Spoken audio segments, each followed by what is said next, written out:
Good morning. Here we are. It is Monday again.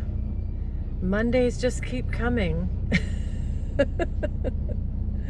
I did have a good weekend. I worked Saturday, but I had a great day yesterday. I got out to walk in the fall leaves, got some pictures and some videos. Maybe I'll share them. But before I get started, please like and subscribe. Please share my channel. Please comment whether you agree with me or not. I'm always happy to hear your comments. I love hearing what you have to say. And I've noticed that there have been more and more comments. People are starting to put in their knowledge, and that I really like. I'm noticing that there are people who seem to know things that I've never heard of before, and I absolutely love that because it gives me more to dig into. I like exploring new things, finding new information. So thank you so much for sharing things that I don't share on my channel. This, if you can see the trees behind me, I don't know how much you can see, but these fall leaves, this is the waterfront right here. It's Riverfront Park, and the fall is one of the reasons that I wanted to live here. I love fall. I love the colors of the leaves. It's my favorite season. So anyway, I won't go on and on about that. What I wanted to talk to you about today is I'm not going to get into anything political. I don't share like political opinions. I don't say, you should be on this side or you should be on that side. The reason for that is because I tend to see good things and bad things on either side.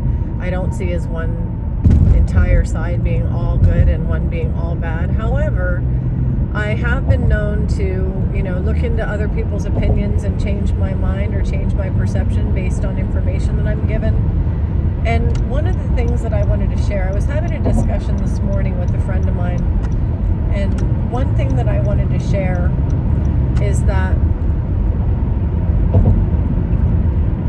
where it comes to politics, and the Bible calls them kings, there will be kings and kings will fall. Kings will rise and kings will fall. And I do believe that there's a way to do things in the world, a way to do things that are better than others. And I don't think that when you have two candidates and they have extremely different views on how things should be run, I don't think that one is all right and the other is all wrong, but I also don't think that either of them are necessarily bad. And I'm going to explain that. To me, whoever wins the election, and we're coming up really fast on the election in the United States in 2024, and whoever wins the election, to me, it's not nearly as important to me who wins as I think it is to a lot of other people. I know that there's, like they say, there's a lot at stake. That's true. There is a lot at stake. And what that means is some people are going to get what they want and some people aren't going to get what they want. So for people who have very strong opinions on how they think things should go, there's a lot at stake, because the two candidates that are running are polar opposites. So you have people on one side wanting this, and you have people on the other side wanting that. And both are trying to say that the other one is evil, Satan, the devil, the Antichrist. They're really, really trying hard to fight the other side. But, who ends up in office is going to really change the dynamic of how things move forward. And sometimes I see things on one perspective, one side, and other times I see things from the other side. But either way, in the spiritual realm, whoever ends up in office, life is going to go on. And what it's going to come down to is, are we loving one another? Whether we end up with someone who we can't stand, or whether we end up with the candidate that we want. I personally, I hate to say this, but I don't really have much of a preference, because I can see the world going well regardless of who's in there. And that's all because I believe that we design our own existence and our own experience based on our gratitude for what we do have, instead of looking at all the bad things that are going on in the world and all the wrongs. And I'm not saying we shouldn't be aware of them. We should be informed. But instead of focusing on everything that's bad, if we're focusing on all of the blessings we have in our lives, and if we're grateful for what we do have, and that's why the Bible says, even if you're a slave, just work for your master and be grateful, because you can create a life.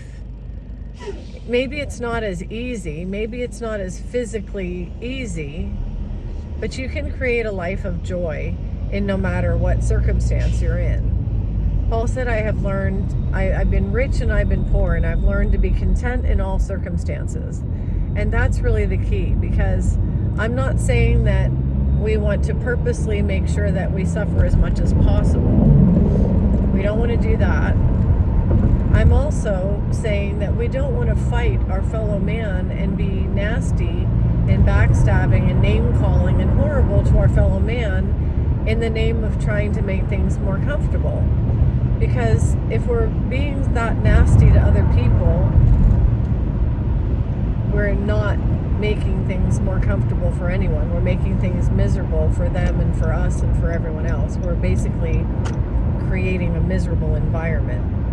So I don't think the name of the game is to fight as hard as you can to create as much comfort as you can. The name of the game is to fight for love.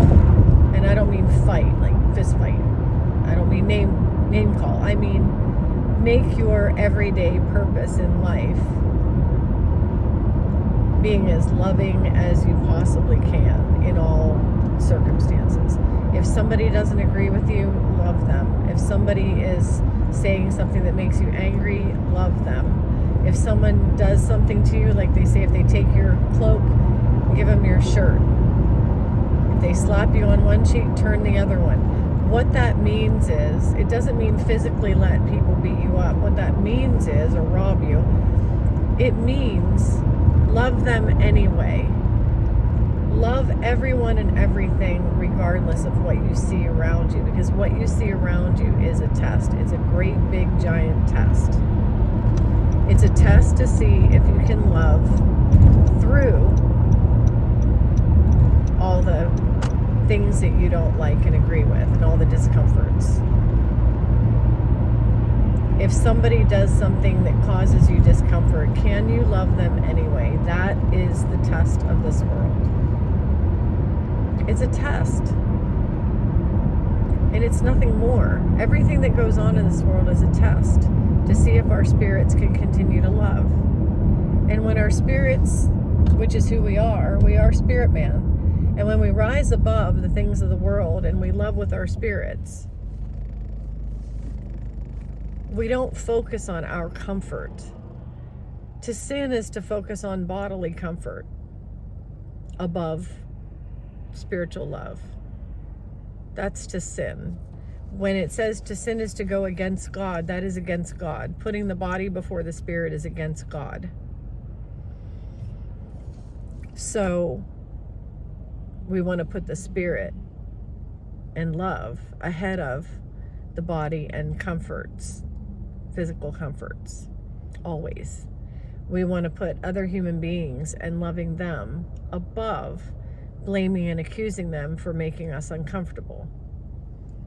Even if somebody is guilty of making us uncomfortable, that's what forgiveness is for. We want to forgive them and say, okay, you got me. You made me really uncomfortable. Your actions have just made my life miserable. Okay. I'm still grateful for, then fill in the blank. Find out what you're grateful for. Find something to be grateful for and be grateful for it, and let that person go. Just say, you did it. I don't even have to know why you did it. You might have done it out of malice. You might just be a horrible person, but you know what? I'm still going to find things to be grateful for. So I'm not going to let what you did affect me negatively. I'm not going to let what you did to me cause my heart to not love. I'm going to love you anyway. Who knows why you did it? I don't even have to know the reason behind it. I just know that we're all human. We all fall short. Whether you meant to do it or not, I'm not going to worry about it. I'll just keep moving on, living my life. I'm going to live in the joy of my life. I'll find joy. Even though you might have done something, and I don't mean you, I mean the person who did something to cause you harm. Even though that person did something to cause you harm, continue to live in joy. Go out and find joy in other areas, in other ways. I've had people cause me harm, and I was able to work through it. I was able to get past it. I was able to get to the other side of it. And on the other side of the harm they caused was not just joy in my life, because I looked for joy. I went out seeking joy and I found it.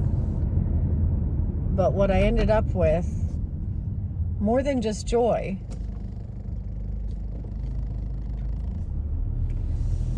I ended up with a lot of lessons.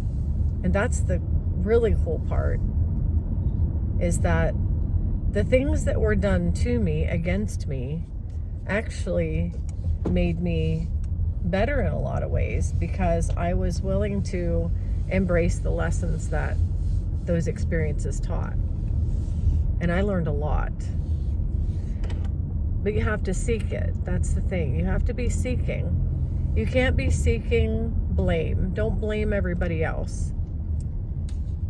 You know, in the 12-step program, they're saying, you know, that's there for a reason. You want to be able to accept the things you cannot change the things you can, and have the wisdom to know the difference. If there's something you can't change, accept it. Move on. Move to a different part of the game board. You can't change that, so just find something else to do. If there's something that you can change, like your attitude, or, you know, have more gratitude, or be more loving, or do something different in your life, or find a new path or a new avenue, by all means change it. Change what you can for yourself. And know the difference between what you can and can't change. Because you're either going to let it go, or you're going to do something different. And either way, you'll learn. You'll learn a lot along the way if you're seeking. The two words that I really like to get through this life are I'm willing, and I'm seeking. As long as I'm willing to lay down my grievances, and I'm willing to lay down resentments, and I'm willing to forgive, and I'm willing to have gratitude, and I'm willing to move on, and I'm willing to love other people, as long as I'm willing, that frees me up to continue to seek. And what am I seeking? Joy. I'm seeking more love and more light and more joy. I'm seeking people like you who are on this journey with me. I'm seeking people who are in support of me and who I can be in support of. I'm seeking people that I can help and people who will help me. I'm seeking that reciprocal cycle of love. And I'm just letting go of offenses. I'm letting go of the things that get in my way. If something gets in my way, it's either a lesson or it's something that was there to strengthen me in some way. And I'll take that and I'll say, okay, what am I to learn from this? And then I learn and I move on. And I go find something else to do. So, and please don't get me wrong. I do have to put this little disclosure in here before I go. I do not think I have this perfected. I do not think I have this down. I do not think that I am really, really, really, really good at this. I don't think I'm better at this than you are. I'm learning. I'm learning about this. I'm as I'm sharing it with you, the reason I'm sharing it with you is probably because I fell on my face and I went through some really hard lesson, and I don't want you to have to suffer like I suffered. So I'm going to share what I just learned. Every time I hit a wall and I learn something, I'm going to share it with you because I want you to know, it's kind of like, don't do what I just did. But there are a lot of times in my life when I have been, you know, resentful or angry or looked at another person like they had some kind of power over my life. I have learned so much. I've learned through disability. I've learned through people doing things to me. I've learned from losing things, money, houses, you name it, things I've lost, material things I've lost, relationships, everything. But it's all been a lesson, and it's all there to help me grow, and it's there to bring us together. And that's the whole entire key, is that we all come together because we are one. We started out as one. We're living in an experience that makes us look like we're not one, but we are one. So that's the name of the game. That's the goal, is to get back to being one. And so that's what it's all about. So I'm going to go ahead and get into the office. That's all I have for today. I hope you're having a great day, and I will see you next time.